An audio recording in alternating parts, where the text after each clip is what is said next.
চালাক না, চতুর না, এরা হচ্ছে প্রতারক সরকার। এই কোটা আন্দোলনের প্রতি সংহতি জানিয়ে আমি বলতে চাই, এই কোটা আন্দোলন যখন চলছিল তখন দাবি মেনে নিতে সরকার বাধ্য হয়েছিল। এই তরুণরা আরও একটি দাবি আদায় করেছিল সরকারের ঘাড়ের উপরে পা রেখে, সেটা হচ্ছে উই ওয়ান্ট জাস্টিস, নিরাপদ সড়ক আন্দোলন। কিন্তু দেখেন কত বড় প্রতারক সরকার।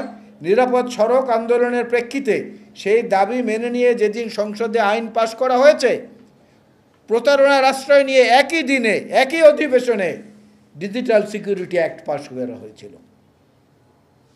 কিভাবে জাতিকে ধোঁকা দেওয়া হয়।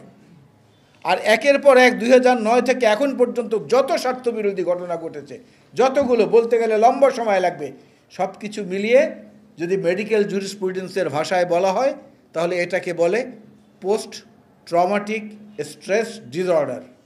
মানে একের পর এক আঘাতে যখন মানুষ বাকশক্তিহীন হয়ে যায়, প্রতিক্রিয়াহীন হয়ে যায়, সেই অবস্থাটায় দস্যুরা সব কিছু লুটে নেয়। একটা চেতনা নাশকের মতো অবস্থা আর কি। নগদের কাছে সব গ্রাহকই প্রিয়, তাই তো সারা দেশে ক্যাশ আউট চার্জ সবচেয়ে কম।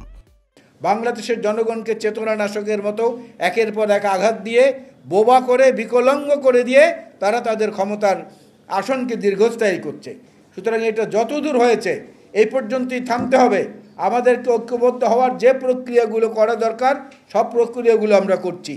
বড় দল হিসেবে বিএনপির যে দায়িত্ব, সেই দায়িত্বের যদি কোনো অংশ অপূর্ণ থাকে, আমি সঙ্গী সাথীদেরকে বলবো, আপনারা আমাদের নীতি নির্ধারকদেরকে তাগাদা দিন, তাদেরকে জোরে সোরে বলুন, জাতির এই ঐক্য, জাতির এই যে দৃঢ় প্রতিজ্ঞ মনোভাব, জাতির এই যে বিতৃষ্ণা এই সরকারের উপরে, এখান থেকে মুক্তি পেতে হলে এক জায়গায় দাঁড়িয়ে তারস্বরে বলতে হবে, তোমাকে আর চাই না, তুমি চলে যাও।